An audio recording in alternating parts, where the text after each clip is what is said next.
Hello, and welcome to Alleviate Dry Eye, where you can learn to take care of your eyes like it's the only pair you'll ever have. I'm your host, Dr. Pam Terrio. I'm the author of the book Alleviate Dry Eye and also a dry eye specialist here in Louisiana. Thanks for joining me today. We're going to talk about what causes dry eyes. Now, the short answer is that it's multifactorial.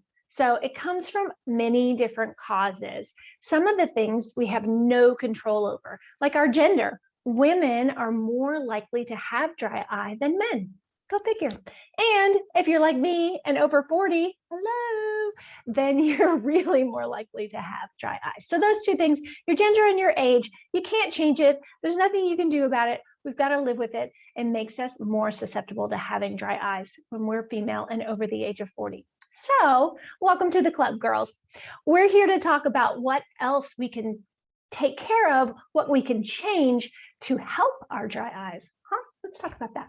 So I like to break this down into three parts. The first is E for eyes. So what do we put in, on, and around our eyes that we can control? Hello, everything we put in, on, and around our eyes, we can control. So I like to eliminate all the toxins from those. And very specifically, toxins that you put in your makeup.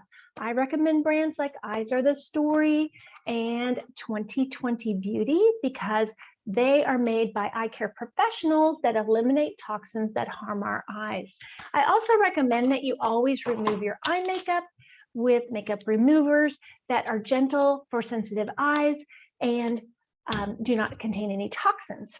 So that's number one. Makeup goes around our eyes and it contains toxins that can harm the front surface of our eye.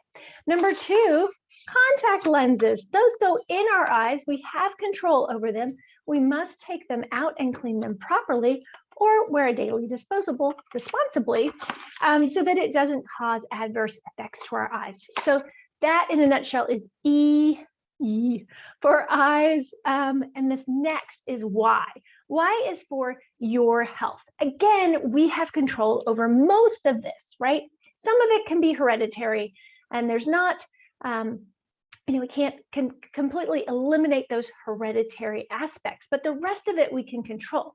So first is sleep. Are you getting the Z's you need? I stole this from my daughter, it's so cute. She wears it to bed. Okay, so are you getting the sleep that you need? Adults need 7 to 9 hours of sleep every night. Can you believe you need 8 hours of sleep? Don't go with less or your eyes will tell you all about it the next day. I know mine do. When I don't get 7 or 8 hours of sleep, they ache, they sting, they burn, they're red, right? Because I'm not resting them, I'm not letting them repair overnight. Number two is our diet. That's about what we're putting in our bodies. And sometimes it's even about what you're not putting in your body. So hydrate with lots of water.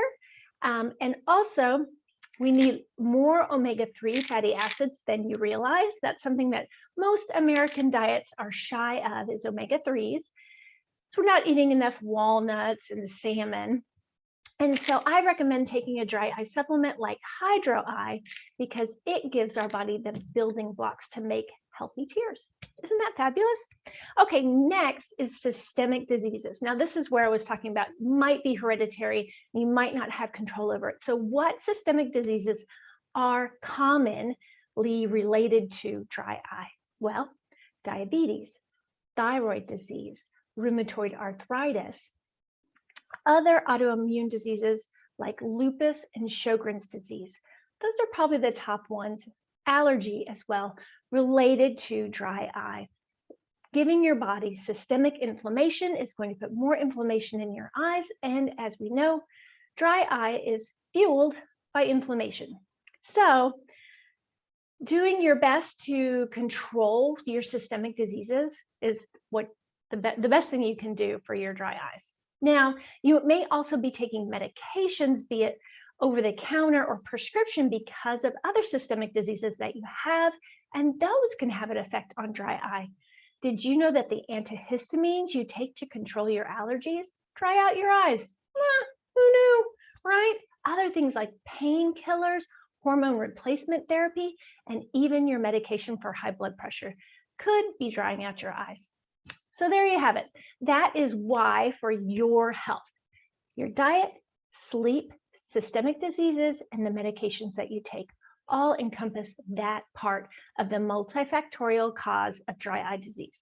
Now, the last part is environment, and that has to do with where we live, the season of the year, and what we're doing with our eyes all day long. And so for a lot of us, regardless of where we live, we're spending a ton of time on our digital devices. And those devices can dry out our eyes because we're not blinking and our eyes aren't used to staring at a small device for extended periods of time like we do these days.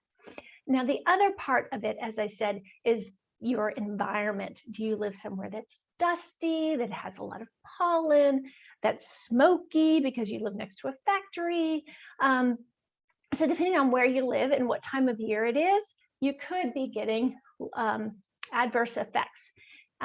Whether it's winter and the heaters are on, or it's summer and there's a ton of UV light, we can protect our eyes by doing different things to eliminate those environmental factors. So there you have it.